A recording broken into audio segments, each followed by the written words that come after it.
Welcome to the Tech 45 podcast. I'm your host, Jack Ryan. Today, I have the great privilege and honor to interview one of my good friends, Randy. Randy, do you mind introducing yourself to my 7 listeners? Thanks, Jack. My name's Randy Thibodeau. I'm originally from Maine. I live in Central Florida, where I'm a police officer here in Central Florida. Have spent the last 14 years in law enforcement and about 14 in the Army and Army Reserve. And the great privilege of being honestly, being in the Army, I got the opportunity to go overseas twice. Got to go to Afghanistan once and to Kosovo once. So it's been a good run. Thank you so much for your service, not only to our nation, but thank you for your service to your local community in Central Florida. I think our local law enforcement is just like the key fabric and the backbone of our society, and it's really what keeps this country so incredibly amazing and safe. Is people like you, and especially people who have leveraged their military service in a way to become a better law enforcement officer. I think it's incredibly inspiring. I'd love for more people to get into the profession, both military and law enforcement. I think it's an incredible profession. I think it's Me noble. too. So I really appreciate what you're doing. I really Thank mean you. that. Yeah. Honestly, it's great having wonderful people like yourself that support us and support what we do, for the right reasons and everything. But I couldn't agree with you more. I completely feel like my time in the military made me a better police officer, and uh, I think that both have been an absolutely great honor. I think with the military, a lot of people, I don't want to say look down on it, but they don't see it as the amazing stepping stone that it is into adulthood and then also into just becoming a functioning member of society. It gives you just such a leg up in your professional life being in the military and taking time to serve in the military. It does. I couldn't have said it better myself. And the other thing it gives you is lifelong friendships like this one. Absolutely.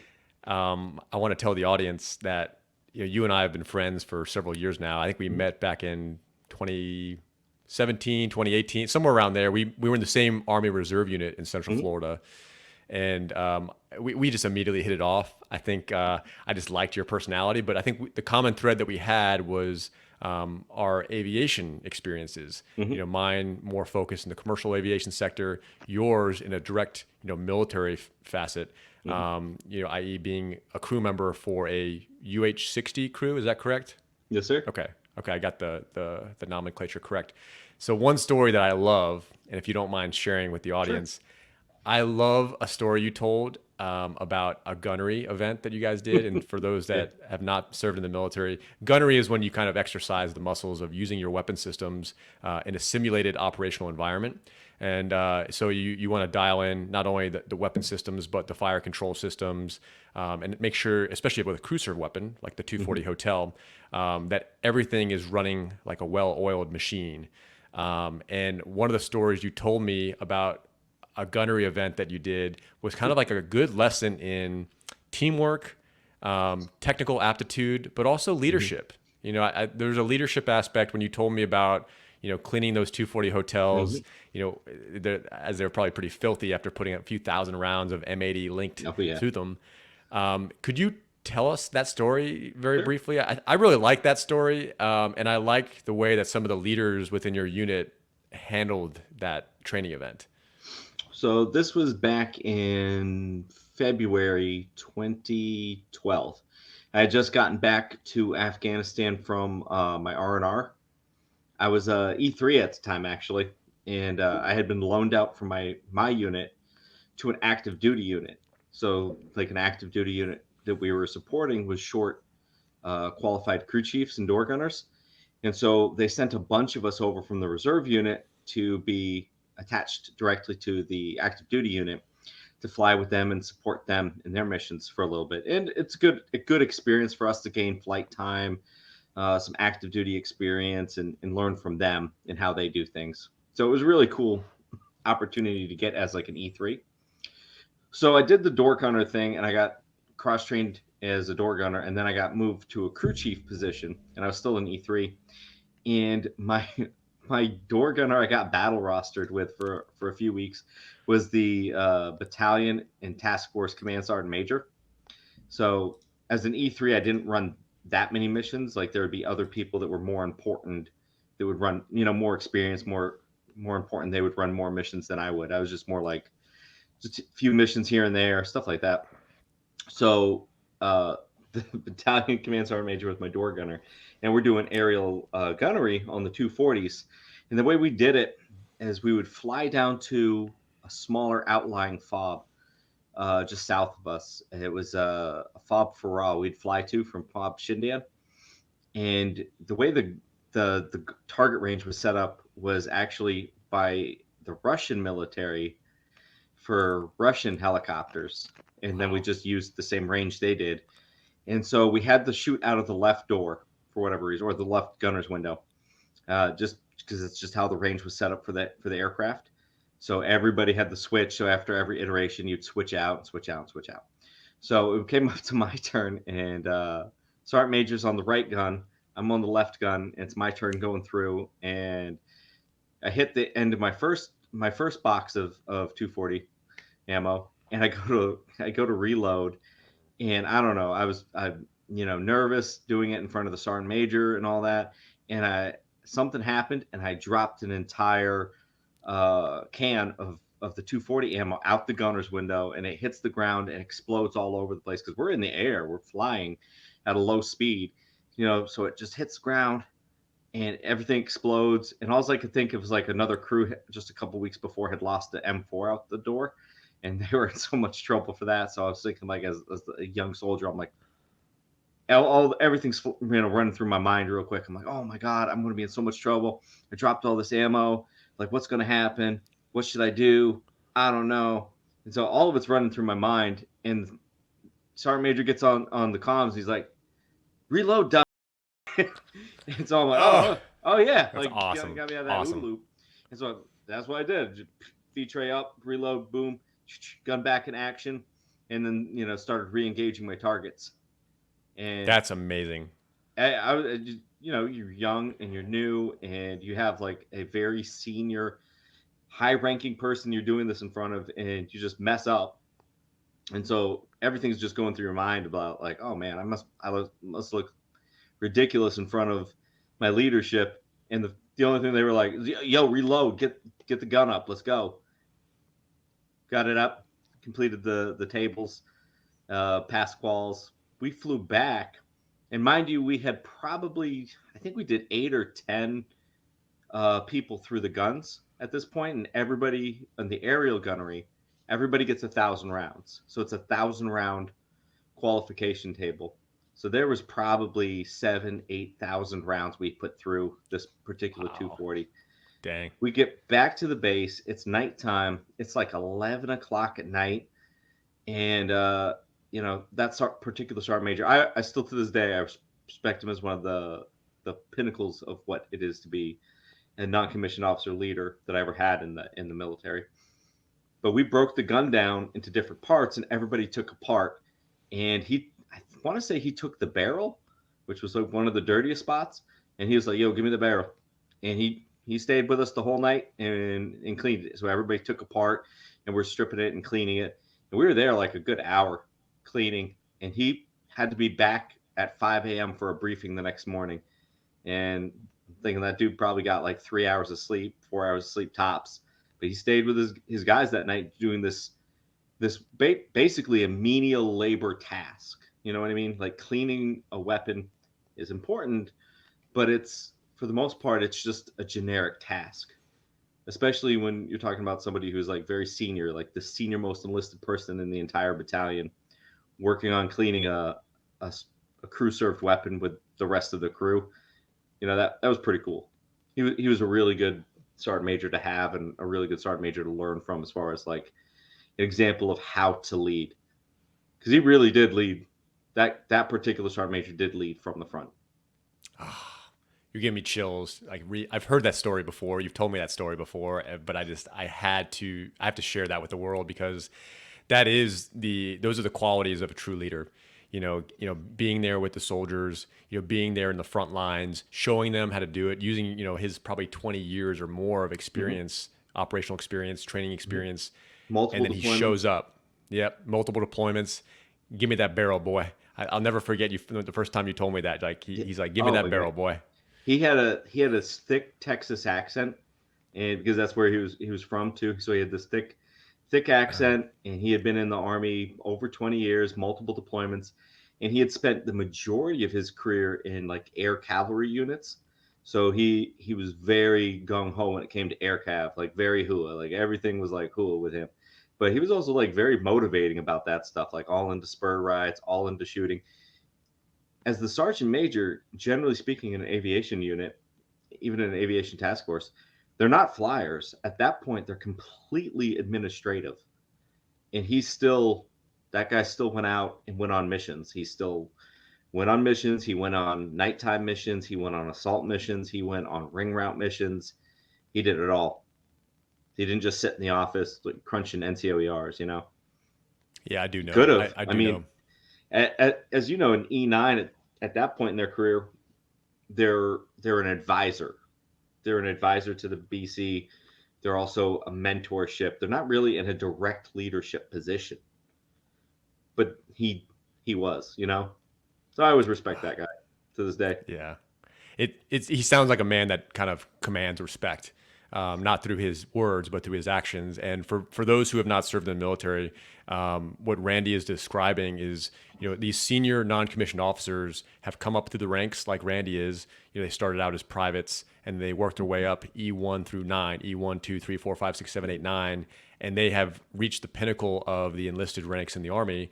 And they're paired with this, a field grade officer, typically a battalion commander, lieutenant colonel, and they're paired with one of those officers, those higher ranking officers, and they are the kind of like the voice of the enlisted men, and really the advisor to those officers. And I Absolutely. can tell you from experience that the senior non-commissioned officers that I was partnered with as a young company grade officer shaped my entire life. I mean, to this day, and the relationships you build with those types of people in the military are lifelong relationships, and not you don't they don't have to be that way, but that's just how it goes. I mean, you develop these lifelong bonds with these people, and for anybody out there that's thinking about joining the military or thinking about getting into law enforcement, not only is it a noble calling, but you will inherently develop lifelong friendships like Randy and Hmm. I have, that are just meaningful. They stem from shared suffering or a shared sense of purpose, kind of a Shared mixture of hardship. both.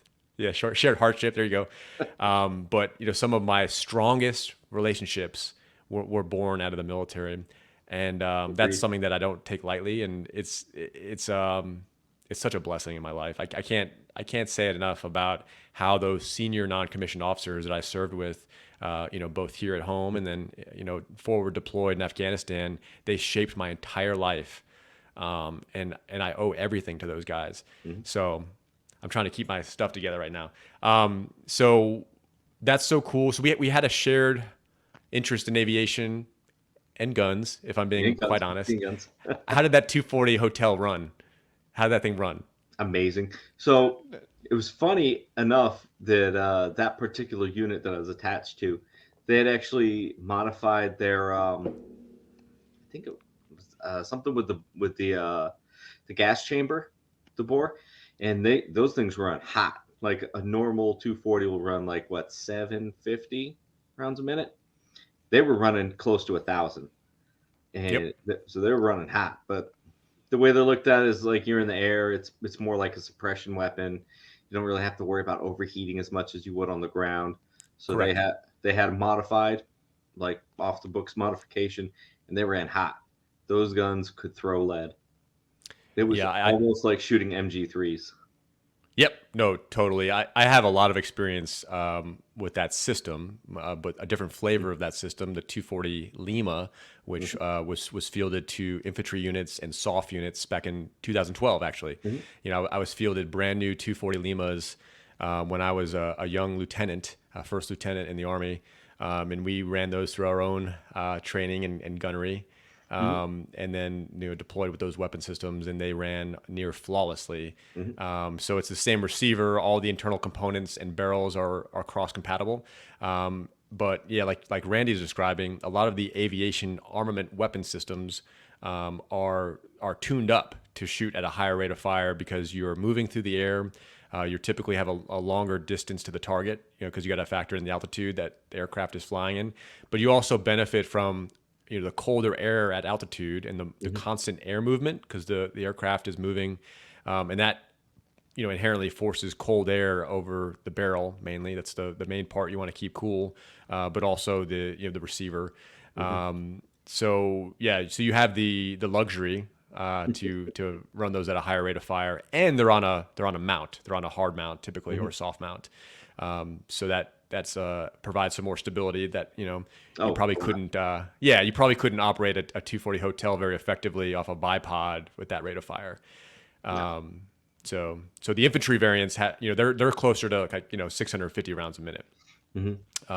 But like Randy said, you can do some modifications to the gas block to change that if you want. But yeah, that gun has gotten me out of a lot of sticky situations on the ground.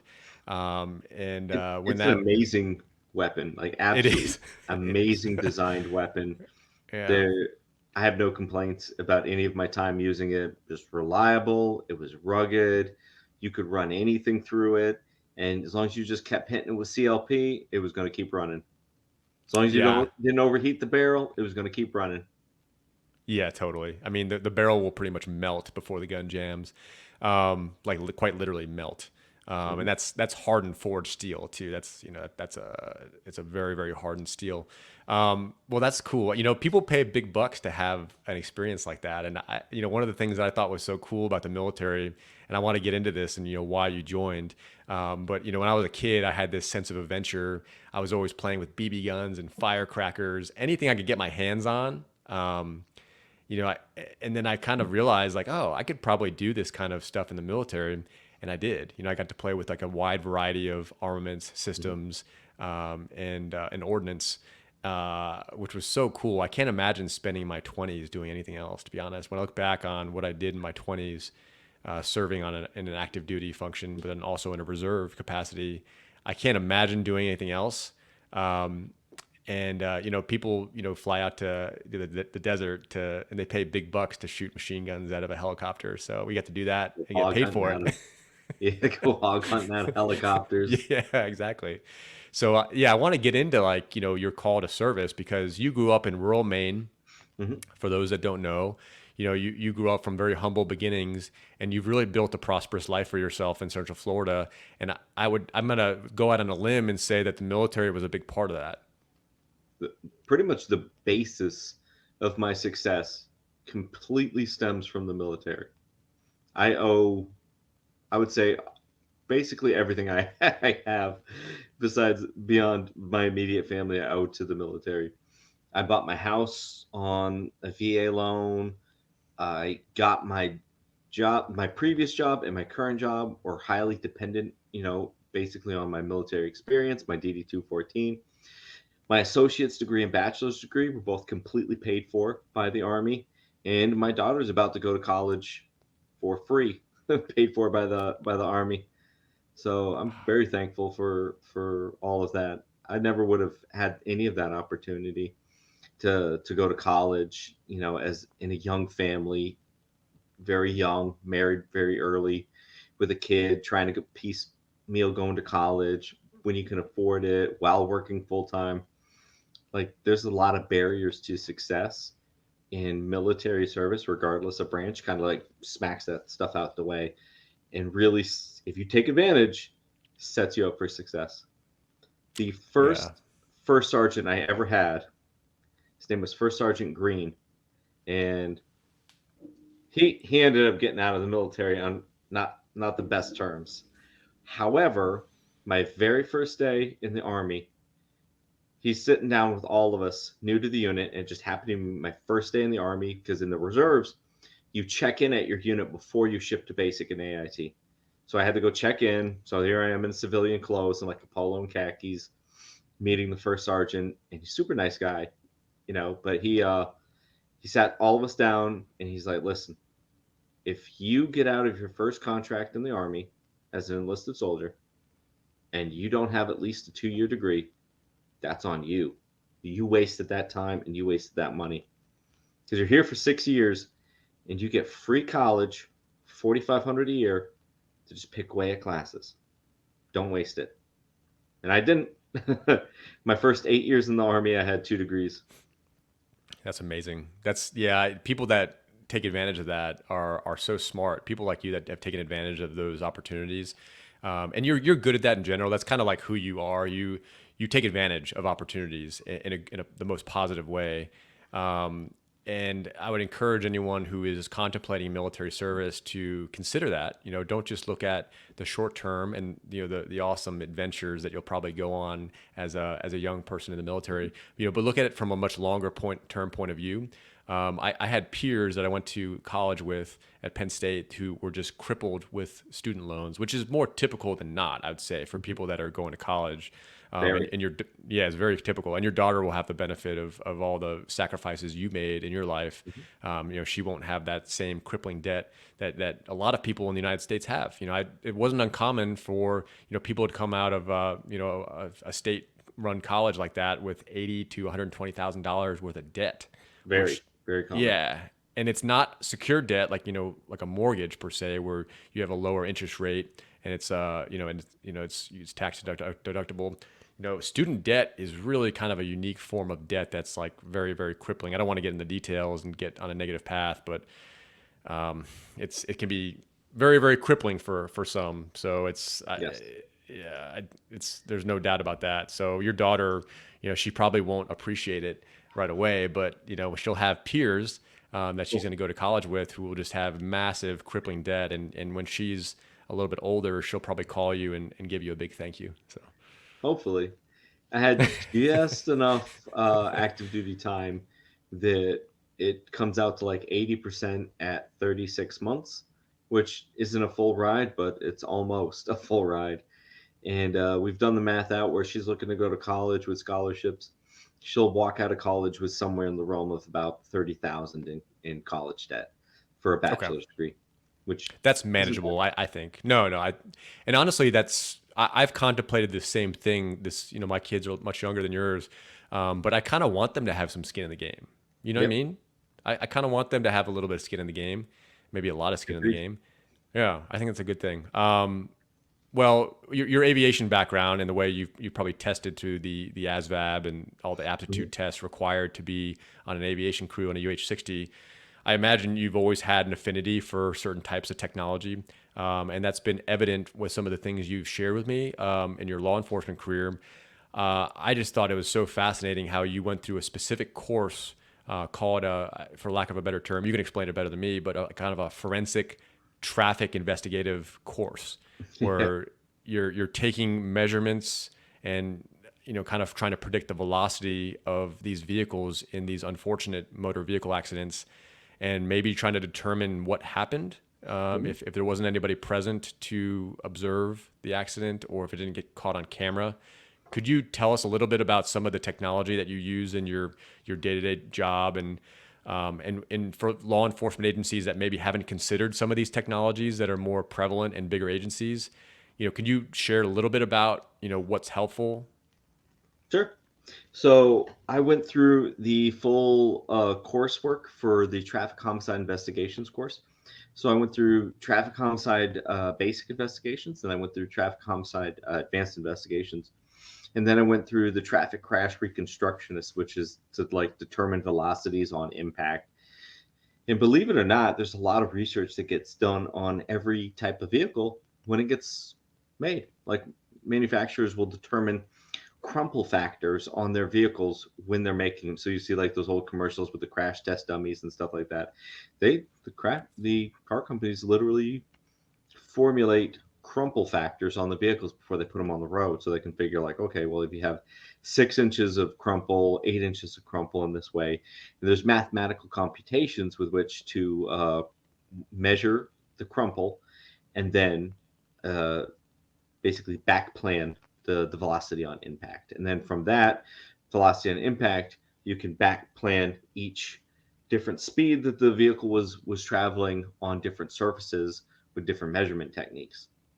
What's really cool is you have different types of software that we use, and the every agency uses different software, but we use a specific type of software at my agency that I work in. I can't drop the name of it, but they also, ironically enough, they use it for regular homicides, because Oh, they will set up different types of scanning devices in a location, and they'll work off of each other, and they'll actually scan the entire area that you want, usually about a 20-foot radius, and it will pick up everything. It will pick up skid marks. It will pick up every nook, cranny, every change in elevation, every bit of it, all your parts and pieces, and it will come up with different drag factors using that technology, and then using the drag factors, do a little bit of math, punch it into some software, and you'll actually come up with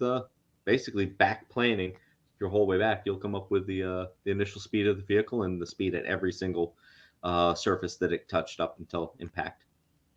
wow. That's so cool. I mean, it never ceases to amaze me how like intelligently how intelligent and how resourceful our modern law enforcement officers are.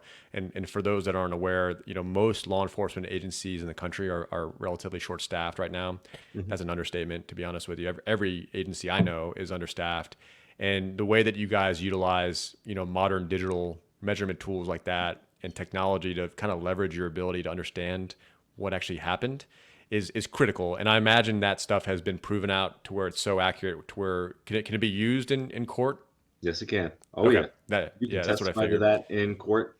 And most every company, most every major software company we use, even I'll say it, Taser, for instance. Taser has expert witnesses that they will send to court to testify for you. Oh, cool. That's great Yep. customer service, man. That's Yep. Because yeah, props to Taser. it's a scientific, uh, scientific research and technology that went into developing this. So we have expert witnesses that can come and testify from numerous different softwares.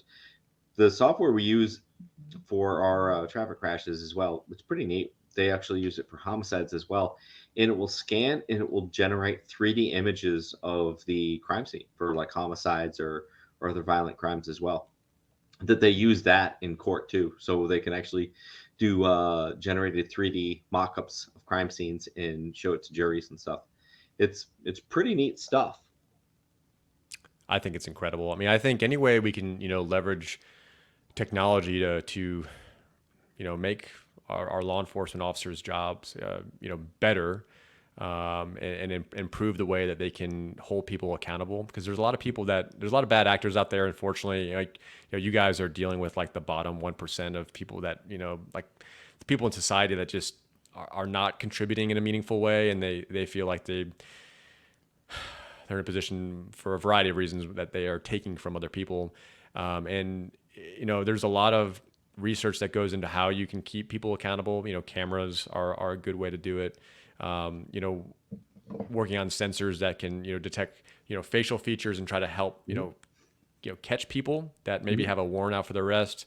I know my local city here, has a license plate reader that mhm. specifically is running data to capture the license plate, using an AI ML algorithm, and then looking for stolen cars. And they've actually tracked down stolen cars using that Oh yeah. methodology. So, Oh, my agency that I work for, which I don't want to name, but we have very similar technology, and they're implementing it as much as they can on every traffic light in the area.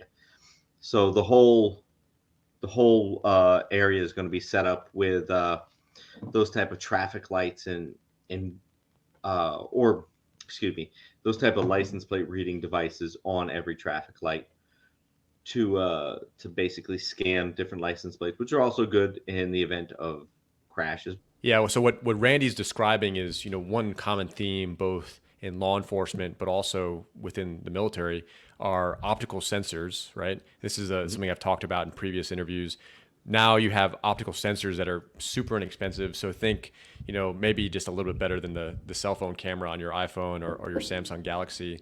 And they can be, basically supercharged with modern software in the form of an AI ML algorithm that has been fed like tens of thousands, maybe hundreds of thousands of images of license plates, different states, different colors, different letter patterns, and it can pick up the letters and the numbers on the license plate, and then store that data. And then if it comes across a license plate that has been deemed stolen, that can alert law enforcement like Randy. So maybe you want to get into it a little bit more, but that's the way I understand it from a really basic level. Basically. So there's multiple different software companies out there that do very similar thing, but uh, essentially it reads the license plate, LPRs, license plate readers, what they're called, and then from that it will tell you in some type of crime center or information center, it will direct uh, investigators to that location so that there is some type of either a tag or a vehicle that is stolen that's operating in that area, because it will pick up like stolen tags, stolen vehicles, stolen trailers, and then an investigator will actually check it real quick because they have almost a live feed onto it, so they can pull it up, check the tag, run the tag, and they visually check the tag themselves. They don't just follow off of like what the algorithm says. They check the tag themselves to ensure that it is listed as stolen, and then they'll direct patrol officers to that location to try and Cool. intercept the vehicle. I mean, that probably saves you guys so much time. I mean, think about, before the advent of LPRs, you really had to have, your eyeballs. Your eyeballs were the optical sensors, and Mm-hmm. law enforcement, before you had this technology, you guys had to basically just basically look for the license plates yourself, Basically. or look through hours of camera footage. If so that sounds like a really manual process, and it's leaves a lot of up to human error, right? Mm-hmm. So yeah, I know my local law enforcement officers have that technology. They just implemented it, and it's been pretty fruitful. They've caught stolen cars. They've caught people with warrants out for their arrest, Mm-hmm. and really, I mean, that type of technology definitely keeps our community safer. There's no doubt in my mind. And it's taken a step further. What a lot of places have, especially with secure infrastructure. Have you ever seen? Have you ever driven onto a military installation where they put like a mirror underneath your Mm-hmm. car, and you know what they're looking for, right? Mm-hmm. Yeah, they're looking for potentially harmful explosive devices that could have been embedded underneath the undercarriage of the car. And you'll see this at embassies. You'll see this at secure military installations. And what they do now is they have optical sensors underneath the car. And so let's say you're driving a Toyota Tacoma. I'm just using that as an example. Now those algorithms know what the undercarriage of a Toyota Tacoma should look like. That's And cool. if something's out of place, it'll alert the law enforcement officers or whoever's manning that checkpoint, that hey, there's a problem. Mm-hmm. This undercarriage doesn't match what the computer is saying the undercarriage should look like. And there's a bunch of different applications of this. You don't have to just use traditional optical sensors. You can do it through thermal sensors. You can do it through X-ray machines. That technology has taken off, and I undoubtedly it's going to reduce the risks associated with either driving onto a secure infrastructure, getting on an aircraft, and maybe you could talk a little bit about that, because I know undoubtedly you're tasked with securing these major sporting events or these live music events. What sort of force protection have you seen that's been effective, where you can partner, technology with really experienced law enforcement officers like yourself to keep people safe at these like really big public events? So what you see a lot of is you'll see at some of the bigger events, you'll see different X-ray or metal detectors. Like if you go to like larger concert venues and stuff like that, they'll actually have X-ray machines that you'll put your purses through and stuff like that, and then they'll have everybody go through X-ray, excuse me, metal detectors, and then they wand them and stuff like that. Some venues you'll even see like people getting their purses visually looked inside of. Even some of the high end clubs will do pat downs and checks on people that way. But there's also other things that civilian and federal law enforcement agencies use as far as like uh, explosive ordnance canines that are trained for that, vapor wake, where they are. I've never been a canine handler. I just am familiar with the process for how it works from having worked with them. but it, essentially the dog is trained to pick up certain odors that are indicative of explosive devices, and they they use them to check individual items and areas that are susceptible to it. Doing sweeps, and you'll see that at pretty much every major sporting event. If you ever go to like the White House, right? You go to Washington D.C., you walk the White House, and you're going to see canine handlers with the Secret Service police walking around, the White House.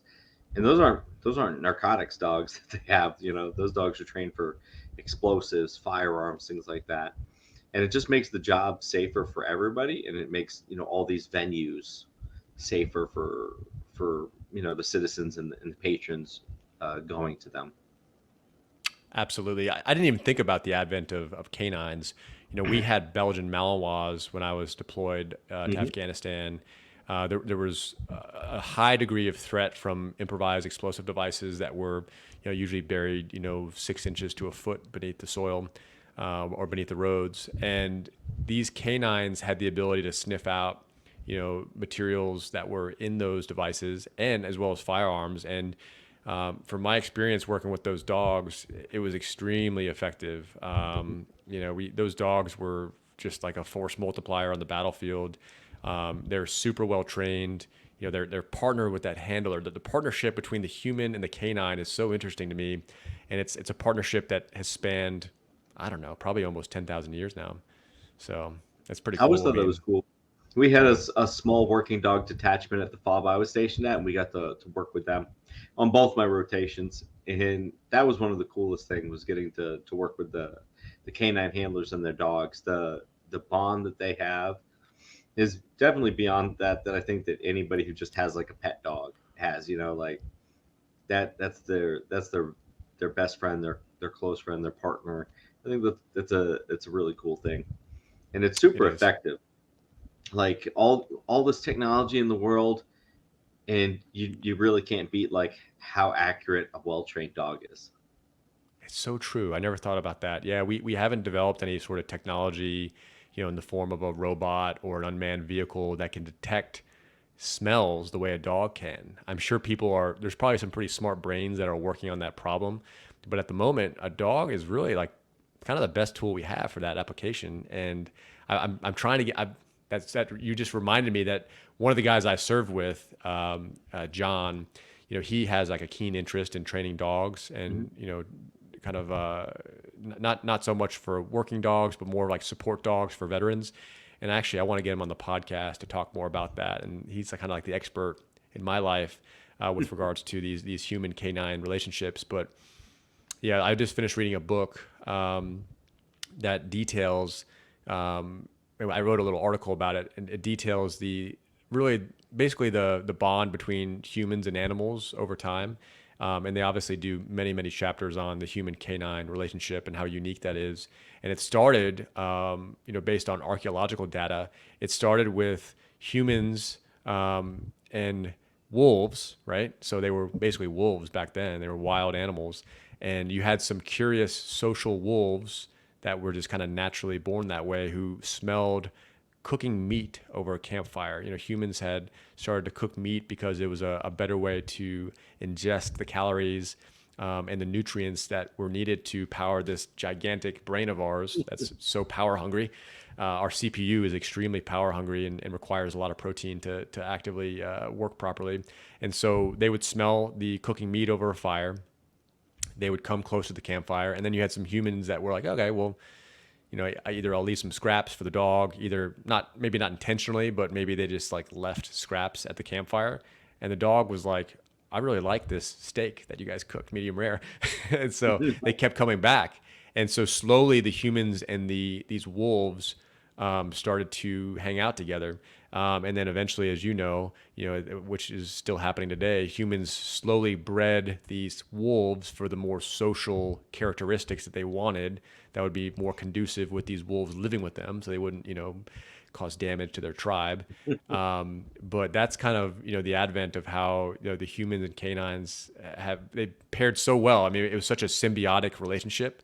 The canines benefited from the excess food. The humans benefited in a bunch of ways, not only for hunting, but for having kind of like an early alert Mm. to other predators or neighboring tribes. Think about how vulnerable humans are when you're asleep.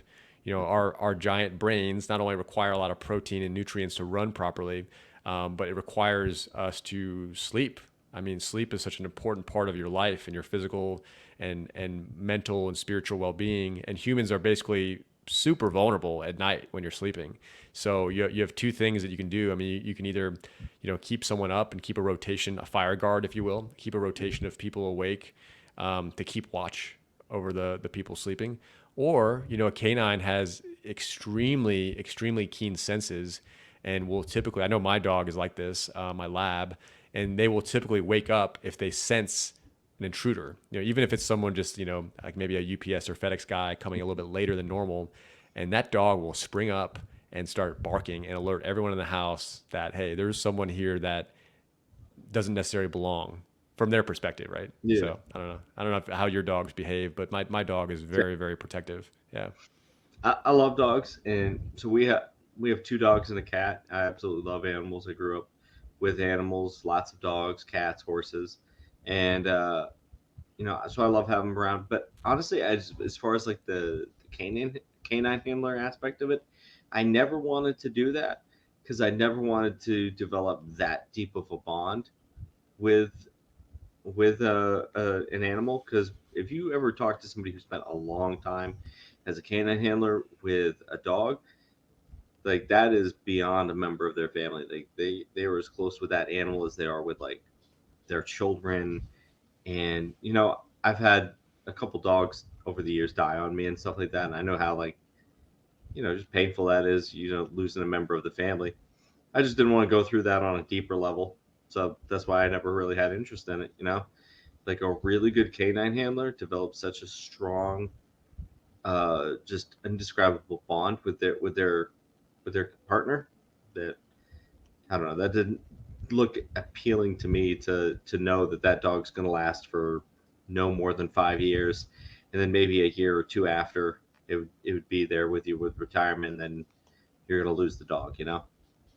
I know. Yeah, we certainly don't deserve those animals, but yeah, their short lifespan is soul crushing oftentimes, and I totally understand where you're coming from, and it takes a lot of self awareness to say what you just said. I want to talk about your upbringing a little bit, just because I'm so fascinated with the state of Maine. I've never been there. I intend to go there. Maybe you and I can go there one day. That'd be kind of It fun to was go with fun. you.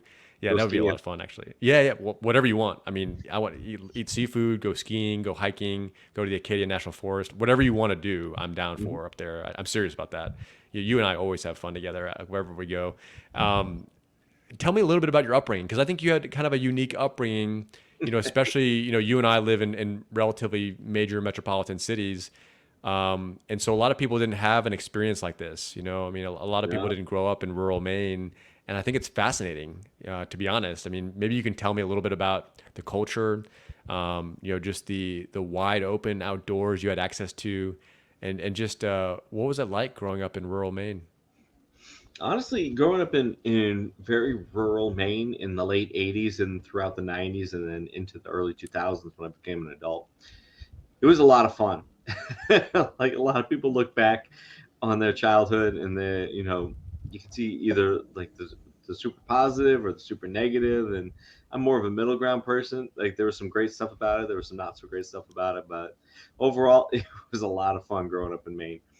And it's funny because I didn't realize how much fun it was until I became an adult and had kids of my own, and I was like, oh man, this you would have had way more fun growing up in Maine because it Cool. was very wild to grow up there in the '90s because there's not a lot of people, there's not a lot of law enforcement there, and so it was just a fun place to grow up. You're always hunting, fishing. In the wintertime, you snowmobile. In the summertime, you're four wheeling. A lot of hiking, a lot of camping. Even in the wintertime, you go camping because like it's not that bad if you plan well. You camp more in the winter and the fall and the spring than you do in the summer because of the heat and the humidity, ironically enough. But there's hunting in the fall, and then the backpacking was amazing. The camping was amazing. Beaches were great. There's nothing poisonous in the state. There's nothing inherently deadly in the state. Like Huh. in Florida, we have alligators and we have snakes and we have spiders that are all deadly and poisonous. There's nothing like that in Maine. Like you have wolves and coyotes, but as long as you're not messing with them, they don't mess with you. Yeah. And so you don't really have that type of like that situation like here in Florida. You can't just go kayaking in any body of water you want. There's alligators and amoebas, or you have to worry about water moccasins or other snakes and stuff like that. Man, you can do whatever you can.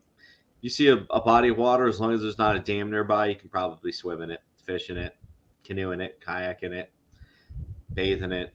It was just fun. It was a fun place to grow up. It really was very adventurous. And my parents they were a lot of fun. They were a lot of fun to grow up with because Cool. they were like, hey, if we think it's fun, this is probably going to be fun. So we did a lot of fun stuff with them. There was a lot of shooting, if you liked guns and you liked hunting and you liked camping and fishing and hiking, there was just so much to do. We had a snowmobile parking area at my high school. So you could, Stop. yeah, so you could drive snowmobiles to school. We had people that skied the school. We had people that would and I say people bicycle to school, right? People bicycle to school everywhere. Our schools were like an hour drive from where we lived, and we had people that would bicycle to school. They'd get on their bicycle and they'd do it an hour and a half, almost 2 hour ride to school every day on their bicycle just to do it. So it was a very interesting spot. You could During the 90s and the early 2000s, you could still bring guns to school. So we had people that would actually go hunting before and after school, depending on the hunting season. And so they would bring their guns to school, and they would either just leave them secured in their vehicle, or they would turn them in at the front office. Wow. Yeah, and for those that don't know, for those that aren't hunters or have never been hunting, what Randy's describing, I assume, is deer hunting most likely, Deer hunting, but duck hunting too. duck People would hunting go too. duck. Yeah, people would go duck hunting in the morning, duck and goose hunting in the morning, and then they'd go to school after, and they'd just turn their guns in at the front office. You'd see all these like kids in camo with like their shotguns broke over their shoulder, like turning them in at the front office. Here you go. Yeah, that's hard for a lot of people to imagine, I'm sure, but I can picture it. And it's some of the best hunting I've ever done has been, you set up at 4 or 5 in the morning, because a lot of these animals are nocturnal by nature. Yep. So I mean, they're most active in the cooler parts of the night, and this is kind of this is certainly something that has benefited deer is like if they're out during the day, they're more likely to get targeted by predators, right? So they try to go, and I see this even in my neighborhood here, outside of DC. I see deer. The more deer, and one of the things I love about getting up early in the morning and going for a run in the morning is you get to interact with that wildlife that you're describing. Whereas if you were to go for a run, let's say midday when the sun's out, I'm not going to see 3 or 4 different foxes and a herd of deer and a massive buck. Like you're just not going to see those animals because they typically No. try to hide out, both to stay cool. They don't, want to overheat, but also to hide from predators. That's kind of like an instinct that they've developed, and which is why they've, survived as long as they have. So I think it's cool hearing about Maine. So everyone I know who's from New England, let's call it New Hampshire, Vermont, Maine Mhm. specifically, always speaks very fondly about their time up there for the same reasons you're describing, just the outdoors, the access to clean, natural bodies of water. And Mhm. you're absolutely right. I mean, you won't catch me swimming in a lake in Florida by choice. Nope. The natural springs, maybe Wekiva Springs, sure. I love Wekiva Springs, Kelly Springs, but if just a normal, natural lake in Florida it can be very dangerous to swim in. I mean, there's people that do it. I know people that, Yeah. make YouTube videos and they swim in the Everglades with the alligators, but they're kind of a unique breed. Yeah. But in Maine, really, I would say anything like kind of north of the Carolinas, the bodies of water don't have those poisonous creatures typically. This is too cold. Like the reptiles are cold blooded and they can't really survive the winters up there. So my favorite thing to do, one of my favorite things to do, besides being in the wilderness and immersed in nature like you're describing, and these deciduous forests that are beautiful, I love swimming in these natural bodies of water. I remember vividly a time that I worked for a summer. I worked up in the Catskill Mountains, Hmm. just outside New York City. Well, about 90 miles outside New York City. So, getting into like the wilderness of New York, and New York's a beautiful state. For those that don't know, like if you get outside the city, oh my gosh, the natural beauty of New York, Vermont, I assume Maine and New Hampshire as Hmm. well, is incredible. And I remember, on my day off, just like going to a natural bubbling stream, a brook that was, nearby where we worked, and just immersing myself in this like beautiful cold body of water, and then going from the water to the rock that had been basking in the sun all Yeah. day, and then you know exactly what I'm talking about Oh because you yeah. lived it, and you've always had, so that makes a lot of sense to me why you have this affinity for nature. Everywhere I see you go, either if I'm with you or if I follow and live vicariously through you through your Instagram, you're always seeking out these natural experiences. Is that would you agree with that? Oh yeah. I find like to me hiking is one of the most relaxing things you can do. And then it's something that you can do that you can either push yourself with or you can use it to relax. Depending on how hardcore you want to go with it or how hard you want to push yourself. So it can still be something where you're pushing yourself to the limit, like maybe hiking Mount Everest. Or it's something like you're just going for like a nice peaceful nature walk just to relax and cool off and calm yourself. So to me, I've always enjoyed hiking a lot for those reasons. And then being surrounded by nature to me, I find very soothing and calming and kind of resets your azimuth. It does. I agree with that. So I'm pulling up this because I'm gonna butcher the pronunciation of this, but the Japanese have a word for this called shirin yoku. Shirin yoku. I'm gonna read the description off Wikipedia. Shirin yoku, also known as forest bathing, is a Mm-hmm. practice or process of therapeutic relaxation where one spends time in a forest or natural atmosphere, focusing on sensory engagement to connect with nature. The practice has gained popularity in various regions in the United States, particularly in California. So Shirin Yoku is like the actual verbiage they have to where I think what we're describing, where you're immersing yourself in nature. And I think there's a certain um, there's some innate sense of well-being that can be garnished from being immersed in nature. Anytime I've spent time on like a multi-day Mm-hmm. camping or hiking trip, I used to do this deliberately when I was in the army to kind of relieve stress, and I always came back feeling really refreshed. And it's kind of indescribable for people that haven't like experienced this, but even if you're not like really big into camping or hiking, I really encourage you, even if there's like a local nature trail by where you live that has some sort of foliage, like go in there and spend some like deliberate time, turn off your phone, take out your AirPods, and really just kind of try to immerse yourself, even for a half an hour, ideally longer. Immerse yourself in that natural atmosphere, and I think most likely you'll come out of it feeling a lot better than when you left, or when you entered. I mean, I agree. One of my so fondest memories of nature in Maine, I was the very end of my time in Boy Scouts, and I was like a sophomore in high school, freshman in high school, something like that. And we had to build the the structure we were going to stay in for the weekend. We had to actually build it of like sticks and rocks and whatever we found, and it was pretty fun to do that.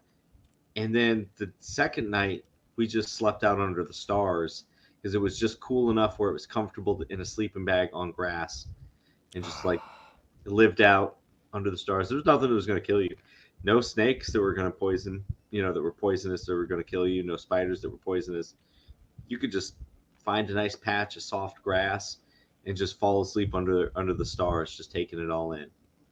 And the grass up to me, there that's must be one of amazing.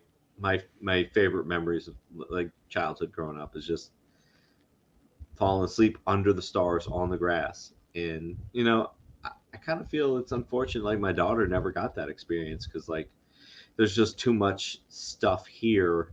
Like we camped all the time with her growing up and stuff until she got old enough to be like, nah, this isn't for me. Like each kid has to develop their own personality. And Yeah.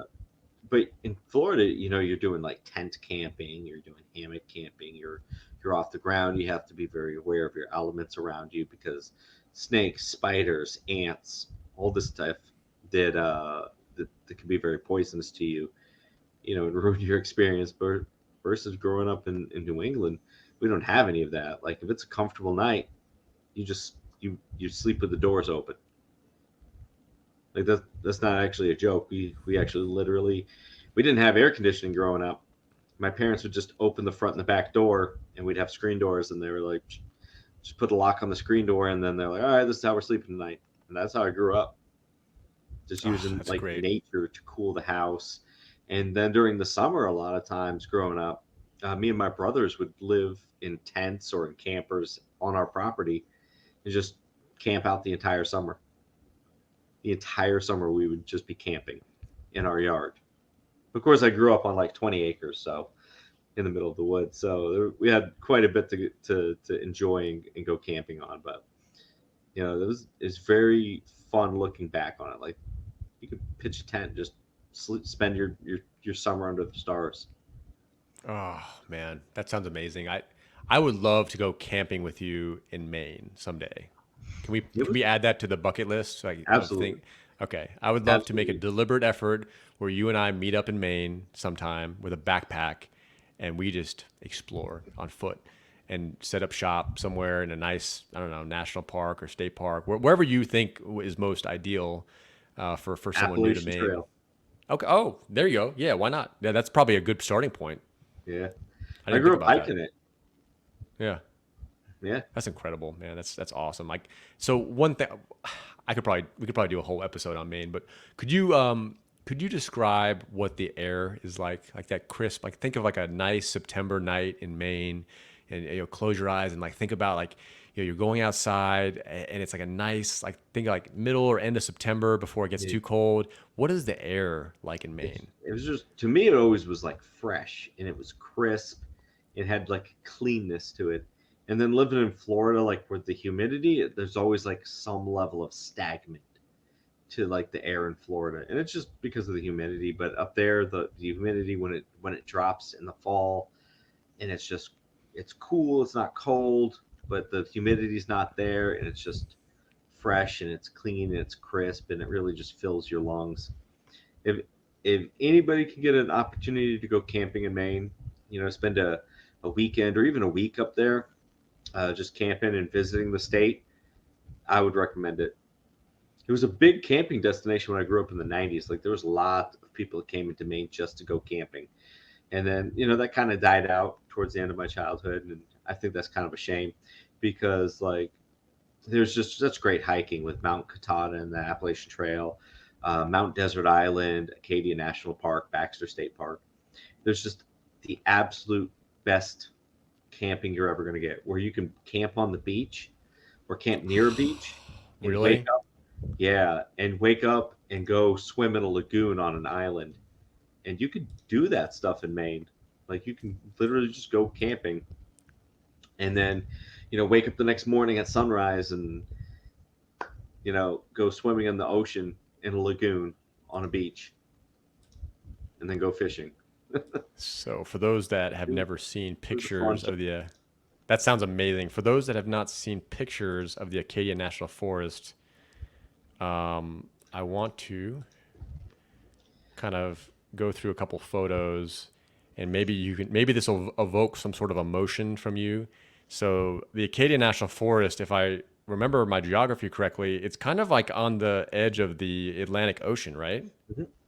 So you have So this beautiful forest. it's technically a national park with a small forest on it. So it's an Okay. island. It's Mountain Desert Island. The majority of the island falls into Acadia National Park, surrounding Mount Desert Island and Cadillac Mountain. Cadillac. The island's called Mount Desert Island. There are some settlements on the island. You have like I think it's Winter Haven and Bar Harbor that are on the island, and then it's the island is basically a series of like little bays and lagoons that circle the island. And the hiking on the island is amazing. There's rock climbing, there's traditional hiking, camping all over the place.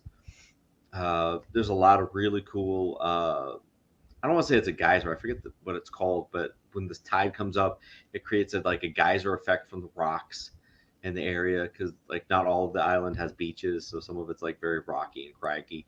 So it's really cool to watch. And then the sunrise and sunset on the island is amazing. It's one of the first spots in the country where you see the sunrise. Man, I didn't even So think about that. I didn't even think about that.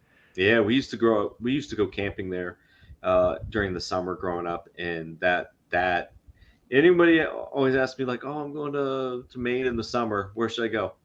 You need to go to Acadia National Park. That will Yeah. change your world. Yeah, that's like on my near-term bucket list, and it's probably not a place that you can only visit one time. And from what I've heard, I've talked to people that have visited. They're like they cannot wait to go back, and I think it's correct if I'm wrong. I feel free to correct me, but I feel Mhm. like this upbringing in Maine is part of your identity, isn't it? To me, it is. I mean, it definitely. I don't want to say it like controls me or anything like that, but or defines me, but it definitely shaped me a lot, and I bring a lot of that you know the lifestyle that I grew up with.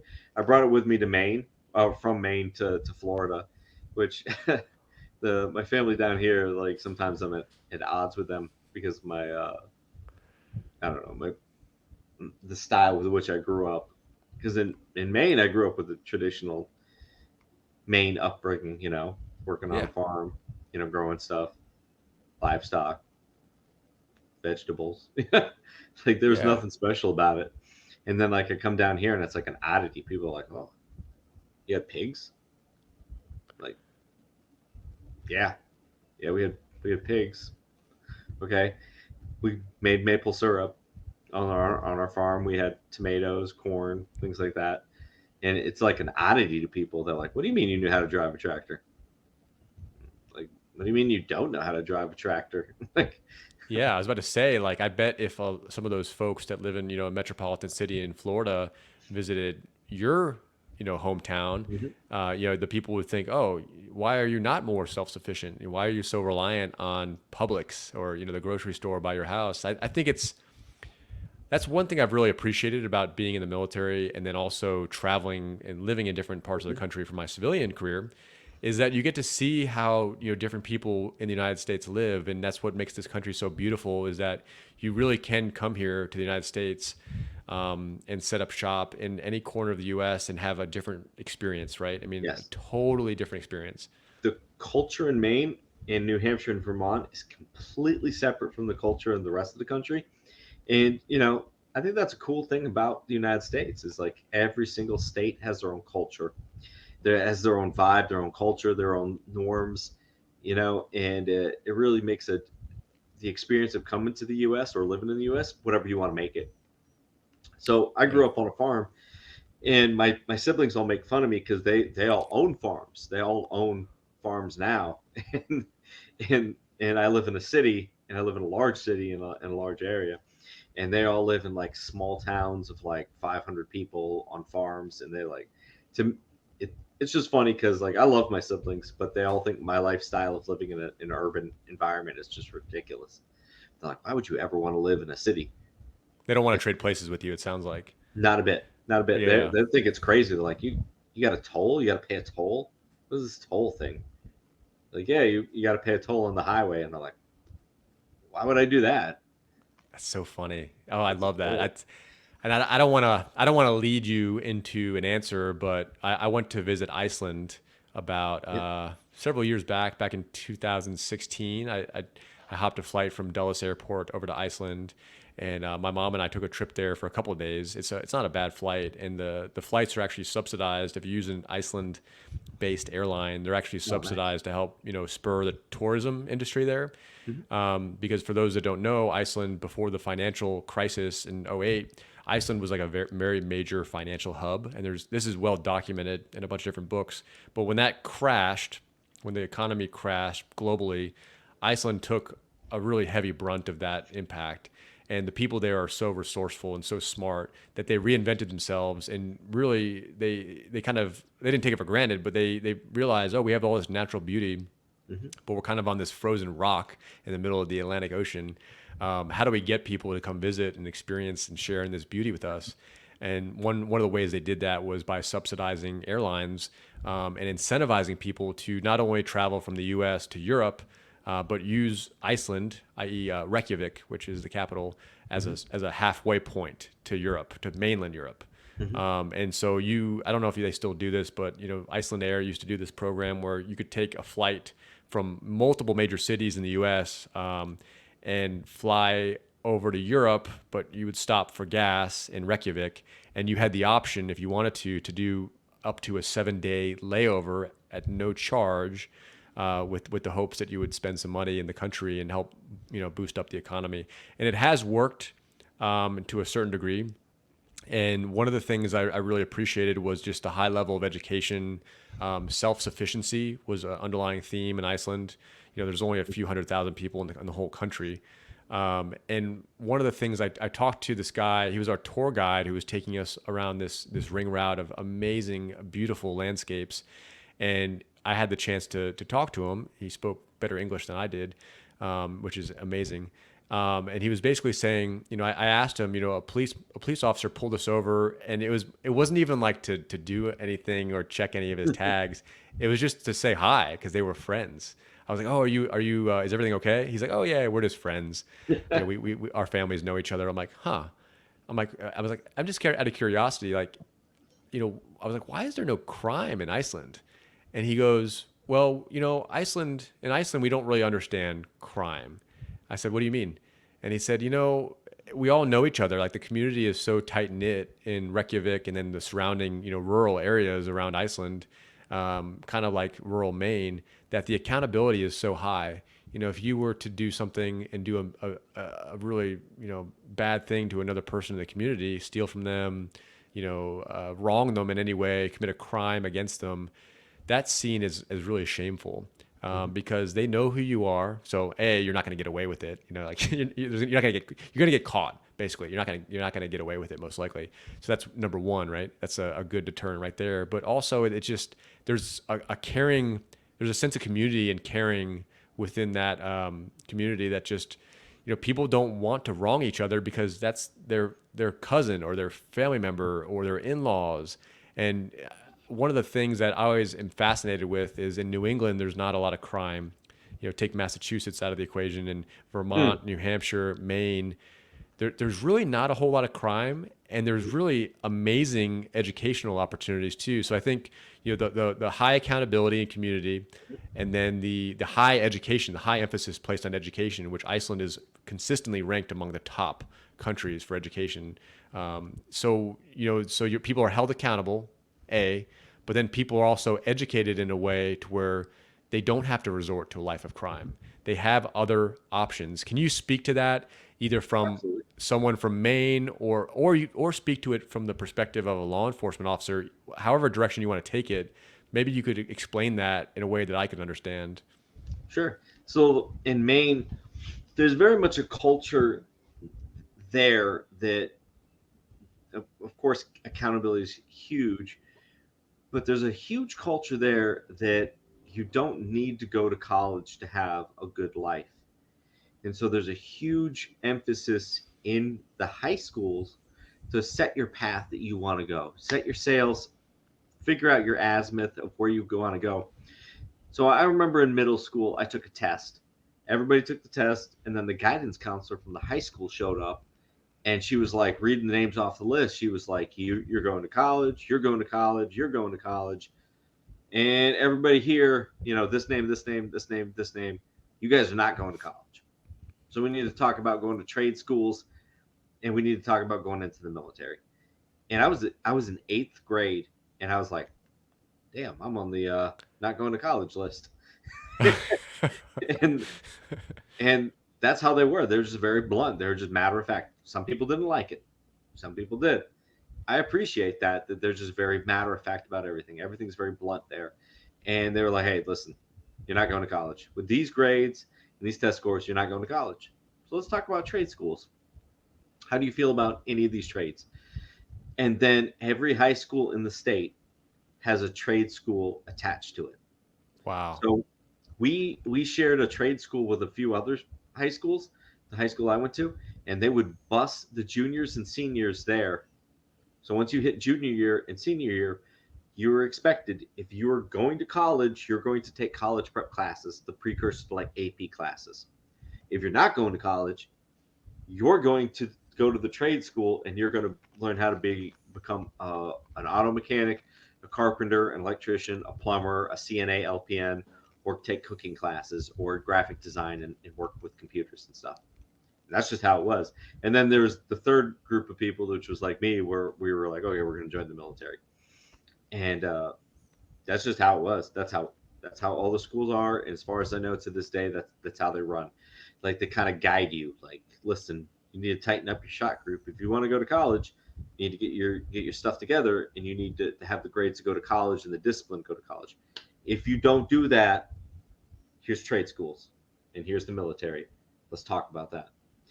They had military recruiters in my high school every month from every branch of the military, except the Coast Guard. Everybody else besides the Coast Guard was in my high school every single month the entire 4 years I was there. Wow, that is amazing. They That's switch you really up. that's incredible. That should be a model for other high schools to follow. That you do have options. In the United States, we're fortunate that we're just the most incredible economy that the world has ever known, and not only from a GDP perspective and output and productivity perspective, but from a diversity perspective. Mhm. And I think if more options are presented to children at that age, that critical age, I think eighth grade, what are you, 13, 14, something like Something that? like that. That's like a critical age that can put you on a path to develop skills over your next 4 years of state funded education Mhm. that can really equip you with skill set that you can use to provide for yourself, your family, Mhm. and be a productive member of society. I think one of the things that I really try to expound upon veterans that are transitioning out of the military, especially out of the active duty component, Mhm. is you have to find a purpose, and ideally a purpose that'll challenge you in unique ways, and stretch your ability more than you thought. And I think that's true for kids. That's true for adults. I think the human beings need to feel this sense of purpose. I think that's really important. Can you talk about having like a sense of purpose or a life mission that really kind of underlines how you live your life? Because I know you have this. It's so Yeah. evident in your life that you have this, but a lot of people don't. So for those listening that are maybe looking for their next mission in life, maybe they're transitioning out of the military, maybe they're transitioning out of law enforcement. How do you find your life's mission? So for me, I kind of figured it out at a young age. I wanted to join the military. So I have an older sister, an older brother, and then I have a younger brother and a younger sister. And I still remember the military recruiters coming to my house to recruit my sister growing up. And I sat there with my sister and I listened to their spiel and I listened to what they had to say. And I already knew at this point, like, I'm not on the college track, like not if I wanted to, go to college, I needed to like cut the crap and study and focus and do Sure. that. Again, they're very focused up there. They're like, hey, either you're going to college or you're not. If you're planning on it, you need to tighten up your group. And so I was like, okay, well, clearly college may not be for me right yet.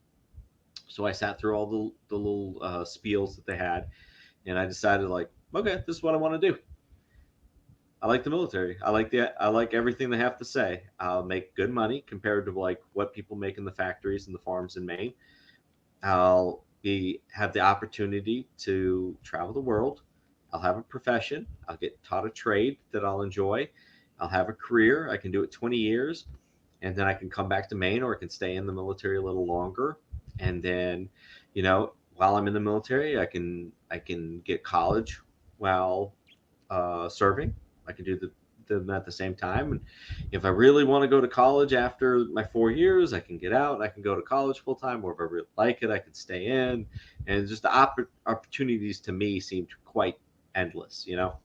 And so I did tighten up with my grades throughout high school, and I got better, and I got on the college track. And then I hit the end of high school, and I was about to join up, and the recruiter that I was actually working with was kind of lazy, to be honest with you. Like it's funny how it worked out. He literally just didn't show. He was supposed to show up to meet me to sign the paperwork, and he didn't show. And so I was like, well, screw this dude. And I was talking to my sister later that day, and my older sister, she was on active duty with the Marine Corps at the time, which Oh, two of my wow. siblings, my I older didn't know that. sister and my younger brother, yep, they both served on active duty. Cool. And after their active duty time, they both returned to Maine and picked up the farm life. So I always thought that was kind of interesting and unique how they both did their time. And then they were like, you know what, this isn't for me. The city's not for me. Maine is where it's at. So my sister, I'm talking to her on the phone, and she says, listen, she's like, because I had a little bit of a smart mouth, I had a little bit of I was a little bit of a troublemaker, and she's like, listen, the military may be right for you, may not be right for you. How about you do 1 year in college? Just do 1 year, see if you like it. Okay, just see if you like it. If you like it, do the full 4 years. Graduate college, then join the military. They'll pay off your college for you, which is true. If you as long as you get a good grades, military will pay off your college debt for you if you do enlist. Yep. If you don't like it, she's like, I will go with you. Her husband at the time was in the Marines too. Her and her husband, they're like, we will go with you to the recruiter. We will sit down with you, and we will make sure they don't bullshit you. We'll make sure that they don't lie to you. They'll give you the straight answer, and you're going to join.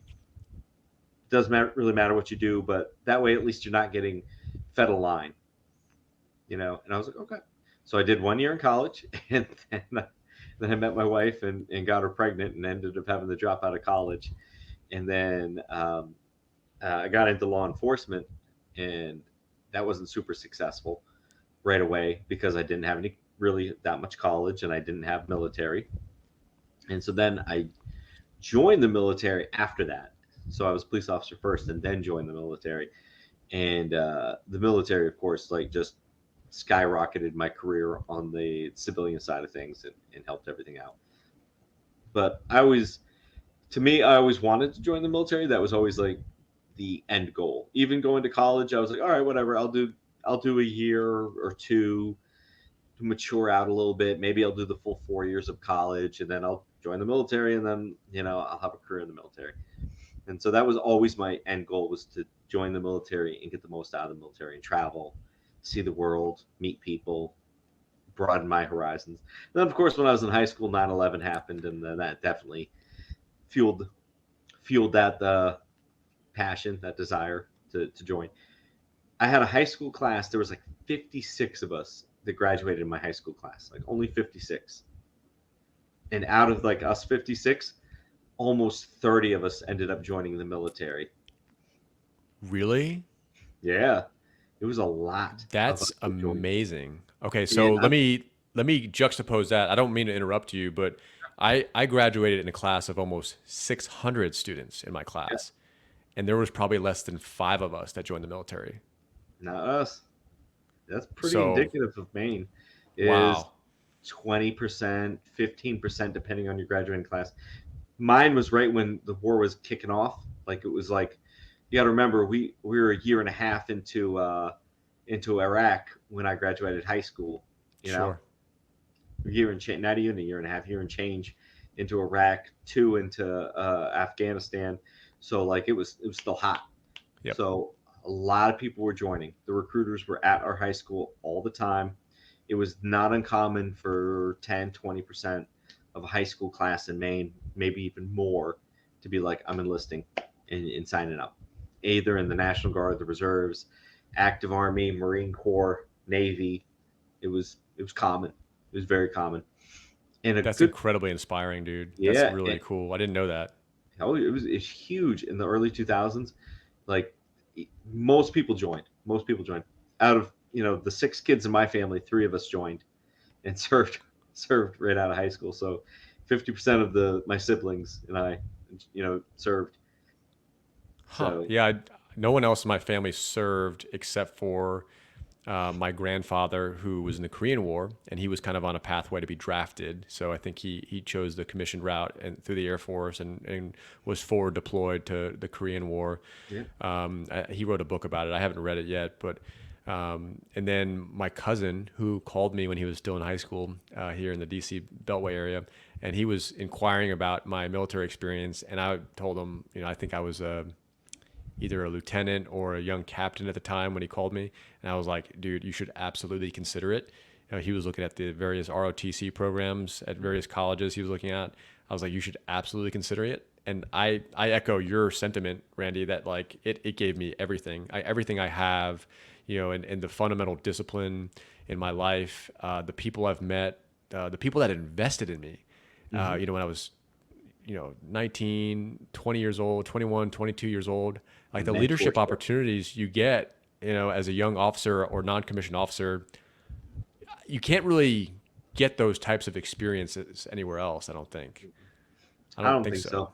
Yeah. And what I always thought was pretty interesting about like all my high school colleagues and peers joining, or a significant portion of us joining, is the majority of them did their time in the military. They're like did their 4 years. Some of them did four. I had a friend that did four, got out for two, got back in for another four, and then got out. They all, almost all, with few exceptions, went back to Maine and settled back in Maine. They did their time, traveled the world, saw some action overseas, went to Iraq, went to Afghanistan. I got a friend that joined the Navy. He sailed the seven seas, went to all these continents and all that stuff. Lived in San Diego, lived in Virginia, and when he did his contract, when he was done his contract, he moved back to Maine and works as a welder. And that's what he wanted to do. So I think that that's pretty neat. And my two siblings did that. My sister did 12 years in the Marine Corps and then got out, and then she ended up getting out in San Antonio, and then they lived there for a couple of years, and then her and her husband, she was like, nope, I'm buying a farm and moving back to Maine, and that's what they did. And then my younger Cool. brother did a couple of years on active duty as a medic, and then he was stationed at El Paso at Fort Bliss. He did his time there and was like, nah, I'm moving back to Maine, and he moved back to Maine, and he's a firefighter paramedic up there, Yeah. living his best life. That's so cool. Everyone I served with in my platoon, in my company, when I was on active duty, that was from New England, they can't wait to go back. I'm telling you, like and most of them have. The ones that are Yeah. still serving in an active duty, fashion, they obviously don't have that option to move back yet. But it is very much like laid in stone that they Hmm. plan to move back to New Hampshire, Maine, Massachusetts. They speak so highly of it, just like you do, and I think for a lot of the same reasons. Um, you're making me want to like settle down in Maine. Yeah, it's funny because like my daughter, she's known nothing but suburbia outside of a city in Florida. That she was born and raised here. Yep. That's all she's ever known, and she jokes every now and again. Like, oh, you could have raised me in Maine. I could have grown up in Maine, things like that. Because she's not a big fan of the suburban life. She would much rather be either like in a city, which is where she's looking to go to school in a major city, or she would rather be out like in the country because she would always go visit like her grandparents and stuff like that, and in the Carolinas and out in the mountains, and so she always had a great time. So she never really took the whole Florida life. Even though that's where she was born and raised, she was much more into like either being in a city or in the middle of nowhere. Much less of because Florida has like a very suburban feel to it, even in the cities, has a very suburban feel to it. So It does. Yeah, it not does. it's not. I mean, it's all right, but it's definitely not the same experience growing up as like in even in like Virginia. Like you have the cities, but then you get out of the cities and it's like just beautiful countryside. West Virginia's right there. You have the ocean. Like that's a cool place to grow up too. It really is. Virginia's amazing. I love the climate. It's not too hot, not too cold. You get those deciduous forests. Like the Carolinas are mostly, unless you go in like the Western Carolinas, the Carolinas are mostly pine trees and like kind of scrappy foliage.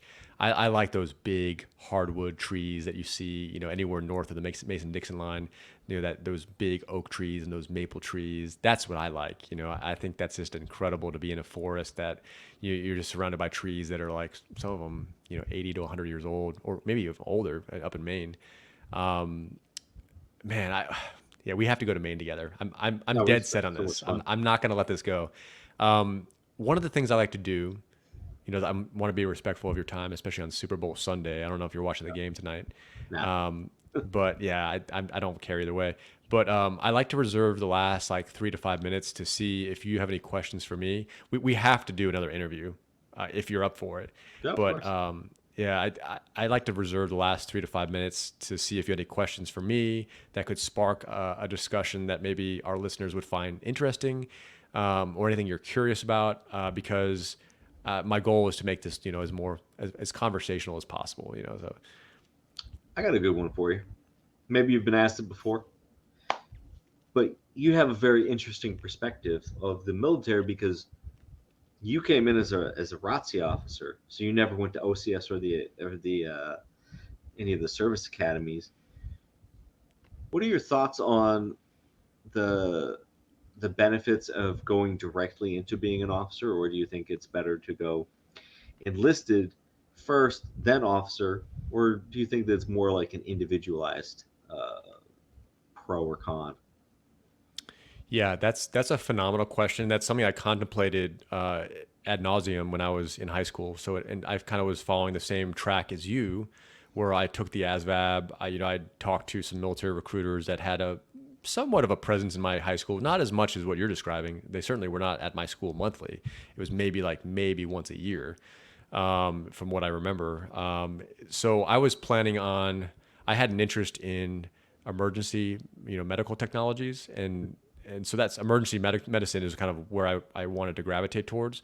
So I was dead set on becoming a 68 whiskey, which is an army medic, a combat medic. And I ended up getting my EMT certification later on the civilian side, but I was sitting in my junior year physics class. I was sitting next to my friend Sam, who is just a phenomenal human being, and he's still a good friend to this date. And he was telling me about this program called ROTC, and when I heard that acronym, the only thing I had a reference point to was like the JROTC program Mhm. in my high school. I don't know if you had one of these, but it's a junior ROTC program, which really isn't like a direct path to the military. It's meant to kind of like give young men and women like a taste of what it's like to wear uniform and learn the rank structure and maybe learn some military history. I didn't do junior ROTC, and so I just thought it was like an extension of that program. And what he said was like, no, this is like an actual avenue to become an officer in the United States military. And I was confused. I didn't have anybody besides my late grandfather who had served to really like guide me, like like your sister did, to kind of show you the options, and like your recruiters did. So I thought, I was not very smart on the rank structure. I thought you had to come in as a private. Like I was under the impression going to high school, that you had to come in as a private. You're now an E1 from what I know now from the rank structure, and then you had to work your way up, to be an officer. And so when he told me that you could bypass the enlisted rank structure, go to college first, have the army pay for it, and then commission. I thought he was like pulling my chain. This guy, he's kind of a jokester, which I love. He's got a great sense of humor, but I thought he was just joking with me. I was like, no, like you have to, like in my head, I was like, no, you have to start from the bottom, like boot camp, and then shaved head, and then work your way up. And he's like, no, no, no. He's like, I'm already applying. I'm already doing this. So this is like, it's literally goarmy.com at the time. I don't know if it's still the domain. It probably still is the same website. And then I literally filled out the application for the Army ROTC program just as like a, I'll throw my name in the hat. I was still planning on enlisting. I thought that was the route I was going to take. And so I applied for an Army ROTC scholarship and a Navy ROTC scholarship. This was back in 2006. 2005, 2006 is when I was contemplating this decision, and they were taking any warm body they could. I mean, this is back in the GWAT era, like you described so eloquently. We were fighting a war in Iraq and Afghanistan we had troops in both countries. So they were taking any warm body they could. So I had kind of an easier track to as like an easier avenue, and there wasn't a whole lot of friction to becoming an Army officer as there probably is today. I don't think they give out 4-year scholarships anymore. They Probably probably just still 2 years. do 2-year. Yeah, I think they've went back to the 2-year program, which is more typical historically. I think that's what it was like in the 90s. So to answer your question, some of the best officers I worked with were prior enlisted, because they understood the perspective of the soldiers in a really meaningful way that I probably couldn't. I could do my best to empathize with what my soldiers were going through, but the fact is, I'd never been exactly in their boots. So I think some of the most incredible people I've met have served in both capacities, and I think the Marine Corps does like a really good job with their kind of like their version of a warrant officer. Hmm. So I think a lot of these they have a kind of a different avenues to where you garnish all the lessons learned as you've learned as an enlisted member of the U.S. military, and there's an avenue to either continue that service, transition to become a warrant officer, or commission directly. I think the Marine Corps just does a better job at that type of personnel management. Not the Army has that program as well, but it's more focused on specific job duties, like a pilot. Like a lot of the pilots in the Army that fly these rotary wing assets and fixed wing assets are warrant officers, right? Hmm. And that's what they do. They're not going to be a first sergeant or sergeant major leading 17,000 men and women. Like they're more focused on a specific job duty. So yeah, I don't think there's like a right or a wrong answer, but whichever direction you go, it's really important to bridge the gap between the officer and the enlisted corps in a meaningful way to where you can play to everyone's strengths. I mean, I wasn't planning operations in Afghanistan alone. I was highly dependent on the decades and decades of experience that my E6s and my E7s had. A lot of them had been to that part of RC South before. A lot of them had been to Iraq multiple times, Afghanistan multiple times. So you have to be able to, as a leader at any rank, my perspective is you have to be able to leverage the strengths of your people. And a lot of that not only stems from skill sets that were learned in the military through military schools, but a lot of the guys that I served with, and I'm sure that you serve with, they've had careers outside the military, either because you're serving in a reserve capacity and you have to have a day job, or a lot of these guys that I worked with had a career before the military and then had a call to service during the GWAT era and had a call to serve. But they were able to utilize a lot of the skills that they learned from farming, or welding or truck driving, or being a diesel mechanic for various entities, and we were able to leverage all those skill sets to be successful. But as a leader, you have to be empathetic to how can people best contribute in a meaningful way to kind of raise the organization as a whole. Like what do they say, like a rising tide lifts all ships. Like as a leader, you should be focused on rising that tide, and giving people the opportunity to be successful, fostering an environment where failure is okay. I mean, as long as you learn from it, right? You don't want to continue to make the same mistakes. But I think as a leader in any organization, that should be your focus. Is you should be looking through the optic of, what is the best outcome for the most amount of people within the organization. Like you're not going to make everyone happy, right? But True. I talked with my buddy Major Austin Crow, and we talked about this at length in the last interview that I just posted, and he said that the one thing that surprised me was that he wasn't so focused on the tactics and training. That can be taught, right? You can teach someone how to operate a 240 effectively out of a UH-60. That can be taught. But what's more difficult is building a culture within an organization to where people have this sense of cohesion and that they will do anything for each other. And there's a high level of trust within the organization that when the time comes where you need to be nimble and operate in an austere environment or a very violent environment, that people will band together and have each other's backs. And that's what's important. And that's not something you can learn in a field manual. Hmm. So, but yeah, to answer your question, there's no right or wrong answer with how you enter the military and the given rank structure. I'm glad there's avenues to do both. I've had friends that have commissioned, both from enlisted to warrant officer, enlisted to commissioned officer. And then I've had friends who've gone the other way and gone from commissioned officer to warrant officer because they wanted to stay in a certain job function. In this case, on an ODA as a Green Beret. So yeah, there's no right or wrong answer. I think, if I could go back, I would probably have looked at the enlisted route more carefully because I think that would have afforded me a much quicker entry point into the military and would have taught me a lot of lessons that I think I probably missed out on, going the ROTC route. That's a good answer. There's a long answer.